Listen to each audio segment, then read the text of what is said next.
The Buffs got it done in Boulder despite the prognosticators. And, well, the Broncos, they just got it done.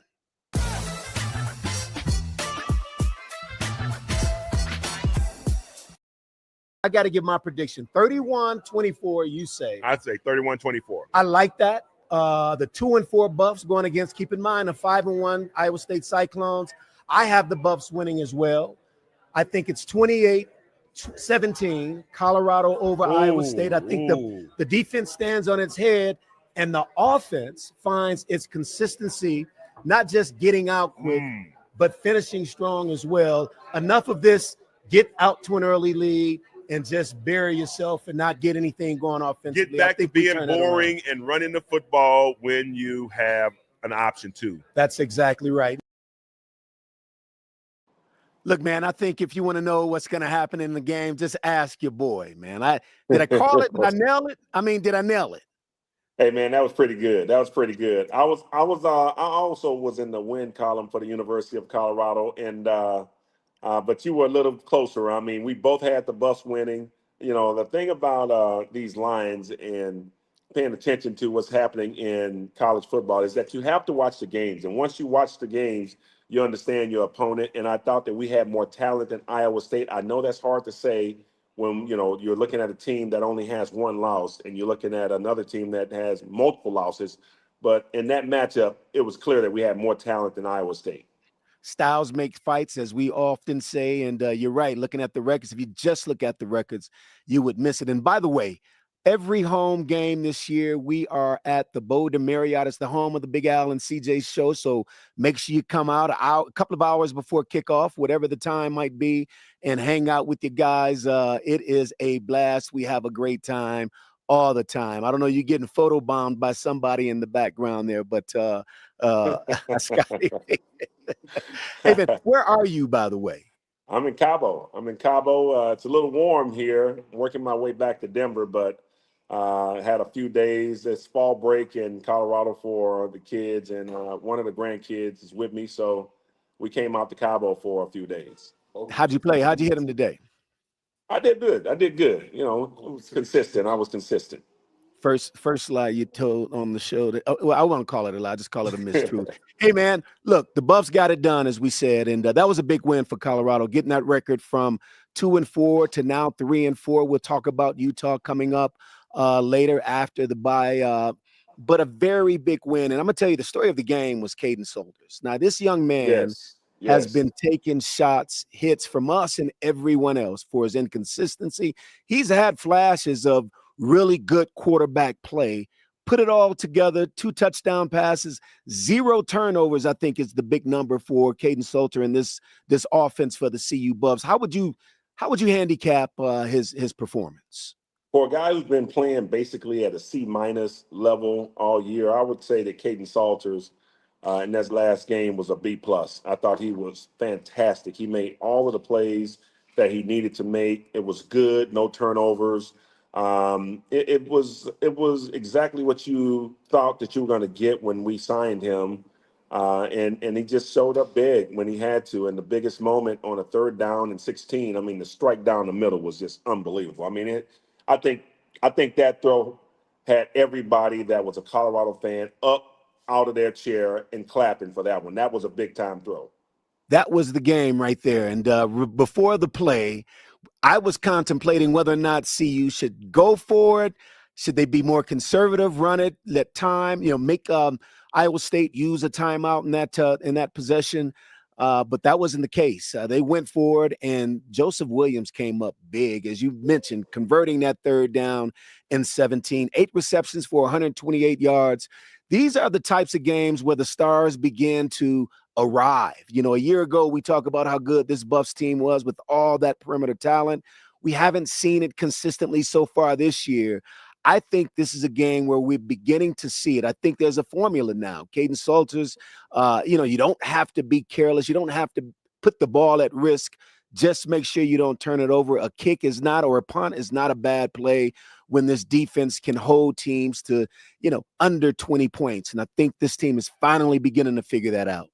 Yeah, and I think the old adage is that you want every offensive possession to end with a kick, some kind of kick, whether it's a punt or it's a field goal, whatever it is, you want to end with a kick. But the point that we saw at the University of Colorado playing Iowa State was that we saw assignment football on the defensive side. Mm. Bro, when I tell you they look good, they look good. Not only they look good, they look great, and it felt like they were in total control of the game throughout. I mean, there were a couple drives that they gave up, but against a team that has a savvy quarterback, it was fun to see. And there was a controversial no call on the interception there, but I think what happened was the side judge who called an interception said that the ball reached the defender before the receiver was interfered with, and because of that, the interception stayed. And I think that was a huge moment in the game. I mean, it was a it was a momentum killer, and it ended up leading to Iowa State panicking and going for it in that negative territory, which gave Colorado the 3-point lead. I mean, the 3 points that was guaranteed basically by stopping them on fourth down, and we had a 7-point lead, and that's all you really want going into the final quarter at home against a quality opponent. It was a fantastic interception, and I think Iowa State just actually blinked and did not feel like they could stop the University of Colorado. It was a bad moment for Iowa State. No doubt about that. You mentioned the bang bang play on the interception and the Buffs stopping Iowa State on fourth down deep in Iowa State's own territory. I think the two of the three big plays in the game, of course, the reception on 3rd and 17 from Salter to Williams was another big one. It was interesting. You talk about how good this defense played. When you only give up 17 points, Yeah, you are being productive. That said, they gave up over 250 yards rushing, which is an oddity because usually when a team run the ball, and there were some big chunk run plays, a lot of it is a little bit deceptive because those big chunk run plays added a bunch of numbers to that total. But it wasn't like Iowa State was consistently just banging on the Buffs defensive front and getting 8 yards a chunk. right. They were the Buffs pretty much controlled them and did a great job again of stopping them from getting in the end zone. It was a total team effort. I thought they played what we like to call complementary football. When you look at the offense doing what they needed to do to advance and convert when they needed to and to get points when they needed to, it was great. And then conversely, the defense stepping up and making plays is something that we really haven't seen a whole bunch of. But it's a welcome view for a guy who roots for the black and gold. No doubt about that. Hey, before we leave the Buffs and turn our attention to your beloved Broncos, again, just getting a win. And it wasn't the prettiest win, but a win is a win. I got to ask you, man, how do you feel about fans rushing the field? Oh man. Shit, I love it. I ain't gonna lie, man. I mean, I don't like it a little bit. I fucking love it. I fucking love it. It's there's this part of me that feels like everybody should have a collegiate experience. And part of that is being part of big wins and big moments, and you want to remember when you were sitting there as a student But or but hold on. Is this a remember win game? I mean, we beat no, Iowa State. We beat Iowa it's State.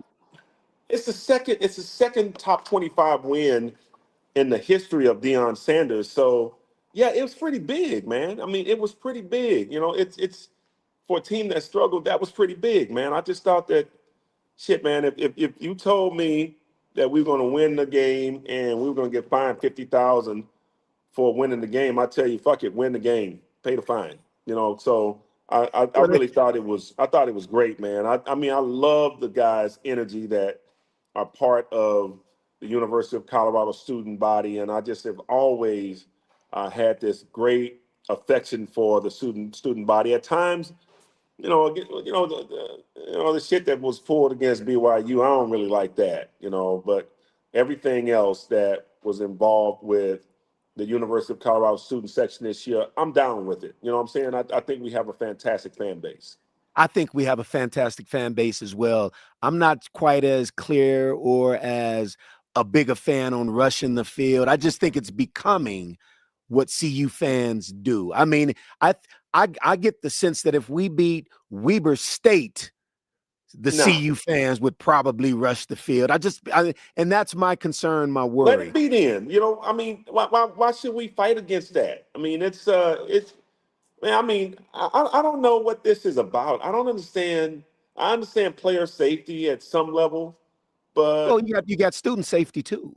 yeah, okay. Well, it seems like the people that were in charge of opening that damn gate to let the kids on the field just kind of let it open and they kind of rushed the field.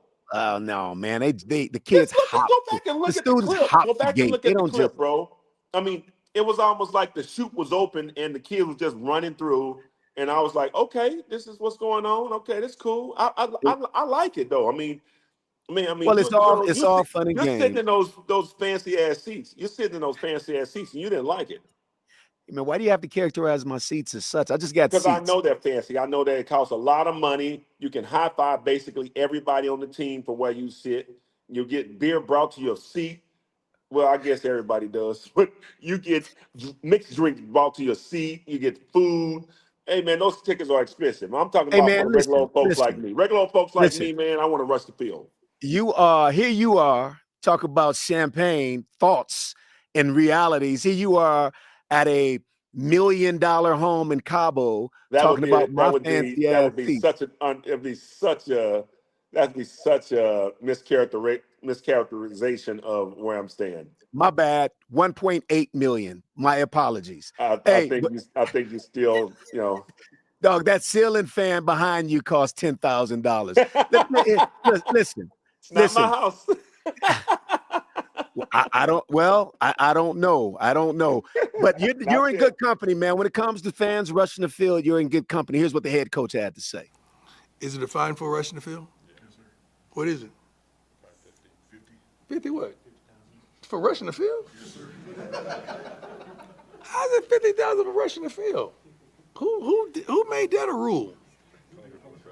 Excuse me? Come on, man. That ain't right. I mean, these kids. Well, we have 50,000 right there. We can chip in. Let's chip in. That's how it was when I grew up. We going somewhere back before you get in the car with some gas. You got to chip in.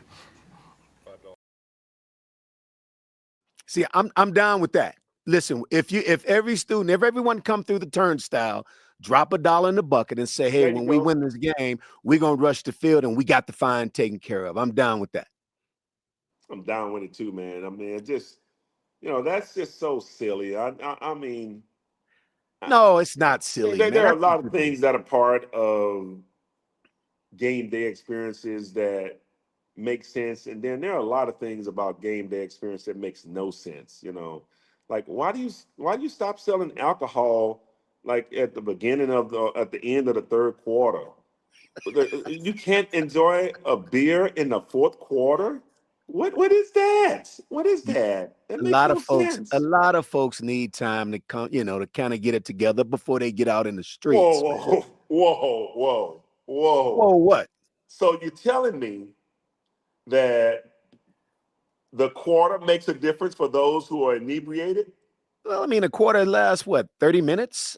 35 minutes. I'm I just don't saying, believe man. I don't believe there's any information out there that would say that you are right about the way that alcohol is handled in the last 30 minutes of a game. Listen, I don't understand what the logic is.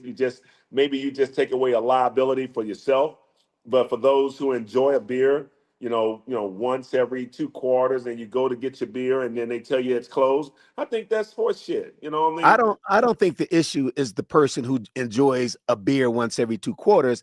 It's the person, let's say, more like, well, I'm just going to use you as an example. I'm not saying this is accurate, but let's use you as an example. What? If What? you get, if you start off at the Boulder Marriott, where we are every home game, and you throw back, you start off with your, you Bloody know, Mary. with your Bloody Mary with the bacon in it. I know you love the Right. bacon in Love the that Bloody bacon Mary. in my drink, but You, protein in the drink. I tell you what, that's a good healthy way to kick it off. But then on the way to the stadium, you throw back a few, And then, at kickoff, when you see Ralphie run, you get so excited, you go order a double, a double, okay? I'm not in your And fancy seats. All they do is bring me beer. I'm sorry, buddy. but the point is, man, for the person who enjoys a couple of pops throughout the course of the game, that's not the one we're concerned about. See, all this, it's amazing, man, how safety means nothing to you. Students, Sure it just rush the does. Sure it field. does. Just But this, trample each other. Hey, man, listen, drink man, this is until you want security pulling fans out of the stadium, right, and just dropping them on the other side of the gate. I don't listen, man. You have to be more responsible than that. hey, listen, I do care about the safety and concern of all of those that are involved in the game they experience. But like I say, it's just like when I start going to games when I retired and you're up there enjoying the game. They do it at the Broncos game too. They do the same shit. So they cut them off, and then you go, damn, like you should give like a 2-minute warning, like, hey, we're gonna stop. Hey, Last announce every call. damn thing. You want a last call? Yeah, man. Listen, man, they gotta make a last call at these games. If they make a last call, then guys will know, hey man, hey, this is the last call. But you go up there and you go, damn. Can a brother get a Bud Light? No. Anyway, man. No, go home and get your damn Bud Light. Right, Hey, right. man. But I did enjoy watching the kids rush the field, man. I just think it's just fantastic. Something good happened for your home team when you see it. I'm forever a fan. I'm forever I'm a mixed. fan. I'm with you on that. I have mixed feelings on that, but I hear you. It's exhilarating, it's exciting, it's fun when you win a game. Quick question, man, on your Denver Broncos. 13-11 victors over the winless Jets over in London. Is there something to the quality of the game or the quality of the play being compromised when they travel over the pond and play? That's a good question because I've only played a preseason game abroad, and it did not feel like it was taxing on me because we were there for like 9 days. And I think the Broncos starting the game off on the East, starting the travel off on the East Coast after a nice win and then going on the road. We're talking about, from Denver to London, I think it's somewhere in around 8.5 hours, maybe 9 hours. Yep. And from where they were, I think it was like a 6-hour flight. And that's not as taxing as it would be if you were coming from San Francisco. So I just think that that's not a cop out. You can't do that because I think the NFL has done a good job scheduling these games before a bye or after a bye, or on the East Coast that continues into another East Coast type of trip. So I don't look at it like it's a big hassle. I don't. Okay, so no excuse for the offensive output in this game. If that None. being true, you must be concerned. Again, VJ and that defense just stands on its head and do what they should have done against the hapless New York Jets. By the way, I've seen stat lines in this game that I've never seen before. The Jets had a net negative 10 yards passing. Negative 10 yards passing, 82 yards total offense. Those are numbers that I think go down in history. But I think the story of this game, we're used to this defense, really playing great football. Nik Bonitto, another sack, I think runs his total up to 8 sacks so far this year. He's on pace to go beyond 20 sacks. But this offense, are you concerned about this team's prospects of competing with the Kansas City Chiefs coming on to win this division? Are they good enough offensively to compete? I think they are. I think they are, CJ, because it happens in spurts. In the great teams, it happens consistently. And the teams that are building, it happens in spurts. And I think that the Denver Broncos' good offensive play happens in spurts. It does not happen consistently throughout the game. It's almost like there are lulls in the game that allow for maybe It allows people to do things and work in a way that is inconsistent with great football. And I just think that they just have to learn to work through that because they're a young football club. So I think it can happen. It's just where we are in our development in our second year quarterback in Bo Nix. Well, you look at this team and you say, okay, they're 4-2. If you were to tell me that the Broncos would be 4-2 after 6 games, I think all Broncos fans would take that. That said, it's interesting because there's a lot of commentary about Bo Nix in these parts, Mm-hmm. which is true for every quarterback. And in a way, and I know you got to get going, big fella. You got a plane to catch to get back here to Denver. I'm gonna let you go here soon. But in a way, I think what we're seeing with Bo Nix is just about what we should be seeing. I had a lot of time to think about this weekend. It's about what we should be seeing. A second-year starting quarterback in this league. I think the National Football League and the NFL fan base has an unreasonable expectation of young quarterbacks. And I think we've seen and will continue to see young quarterbacks being ruined or close to being ruined in this league. And we see the evidence of as quarterbacks mature, how they kind of mature into their ability to lead a team, to play this position with great efficiency. Baker Mayfield comes to mind. I mean, you look at it, there's example after example of guys starting slow, but finding their footing. The expectations are so high, we all tend to quit on them after a year or two. Yeah, And I ask think Geno that's Smith. ridiculous. Ask Geno Smith how that That's right. feels. You know, That's right. I think that coaching matters. You know, I really believe that coaching matters. And there was a firing already in Tennessee. Cam Ward no longer has the head coach that drafted him in the first round.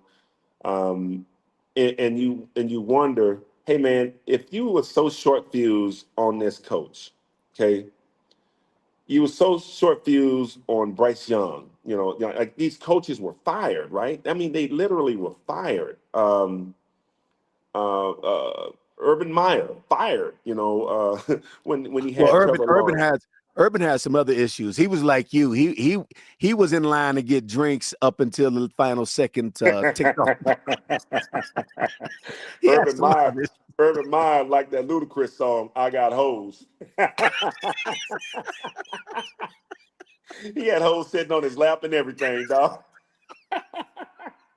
This dude, Urban Meyer, dog, got to be the coldest dude I ever seen in my life, dog. He said, "Fuck going home with the team. I'm gonna kick it here with these co-eds and see if I can get this bitch to sit on my leg and give me a kiss." He the coldest motherfucker I ever seen, man. Anyway, Urban Meyer, Oh dog. Lord, heaven help us. Urban Heaven Meyer, help us. man. I mean, but in general, when you get the first pick in the draft, you get a high draft pick. You get somebody who is destined or predestined to change your organization because of where they were drafted. You better have your coaching staff right. You better have all of those guys that are supposed to be great at what they do. They better be in place. But more than likely, that coaching staff is shitty. That's why they got the overall number one pick. And if you don't fire that coaching staff and bring in a new coaching staff when you get the number one overall pick, it's inevitable that they will be on their way out the door. So I just think that coaching matters. Are they ruining young players? No, because I do believe the experience counts. The experience counts because you have to get enough. You have to see enough plays before you understand what it looks like. You cannot get better on the sideline. You get better in the game. And I think another thing that hampers our ability to judge these guys and the way that they play is because we saw Patrick Mahomes in his first year playing and starting as a as a second-year player, and he had 50 touchdowns and was a league MVP. And you think that when you draft your guy, he's supposed to do the exact same thing as Patrick Mahomes. But remember, coaching matters, and I think he's got an all-time great in Andy Reid. Yeah, and I'll tell you, you talk about Patrick Mahomes, he's an outlier. And that's the problem. Everyone sees the outlier, once in a generation kind of guy, and you think that your guy If he's not that, then it's a failure. You look at some of these young quarterbacks who I think are in the balance right now. J.J. McCarthy, we haven't seen enough of him to actually make an evaluation. Drake May starting to come around in his second year starting there. You mentioned Cam Ward. Caleb Williams with a big win this week against Washington. We're beginning to see where people were starting to talk as if, he was a bust. And we're beginning to see him mature into at least an effective NFL quarterback. And then you have the flip side. You get a guy like Jaden Daniels, who come in like gangbusters. It all sort of balances out over time. I do think you need a good 3-4 year window before you really know what you got. And quite frankly, you need a good 3-4 year window before a quarterback can really mature into being a leader and pure and efficient in this league. And I just think we don't give quarterbacks enough time. How many coaches is that? Well, it shouldn't be more than one. I mean, I think coaches get fired. Coaches get fired because of bad quarterback play. Hold on, man. Let me tell you this great story that a fantastic coach once told me. Coaches get fired because the fan base, they want change. And the easiest person to change when the team's not playing well is the head coach. It costs the organization the least amount of capital, and it's the easiest thing to do because the fan base wants to be excitable about what's happening with the team. And the way that you create excitement in the NFL is by firing a coach and getting a new coach in there. That's the only reason they do it. I mean, and you're right. And I think in many cases you're absolutely right. But have you ever seen a coach fired with a balling quarterback, with a quarterback that's playing like his hair is on fire? Have you ever seen a coach fired with a quarterback that's playing great football? We don't see it. We don't see it because there are examples when coaches. Well, how about Dan Reeves and John Elway? Hey man, I'm talking about since they had like hard helmet. I mean, my goodness. I'm just letting you know that you have a Hall of Fame quarterback and the head coach get fired. Well, unless the Hall of Fame quarterback is saying that I don't like this coach and I want him out. I don't know how that happened. There are rumors, but I'm just saying it happens. Oh, you know how it happens. Don't get on here acting coy now. Hey man, I got to go after man. I don't know how it happened. I would never say anything that about. You know how the hell that happened. Hey man, listen, man. I actually got to run, but I love you, bro. Hey, look, man, you get out of here. We'll get back. We'll do it again this upcoming weekend. In fact, Friday, our next show with Big Al and CJ. Hey, make sure you get up to those home games. See you where the Big Al and CJ show hangs out at the Boulder Marriott. We got all kinds of giveaways, night stays, food vouchers, you name it. Al took 3 of the food vouchers and devoured. That is such a lie. That is such a lie. Such a lie. You're right. You're right. I am lying because they didn't charge you a voucher. They just let you eat. Hey, man, safe travels home. Can't wait to see you, man, and get out there on the links, and we'll get the truth out here. The Big Al and CJ show. We'll do it again later on this week, everybody.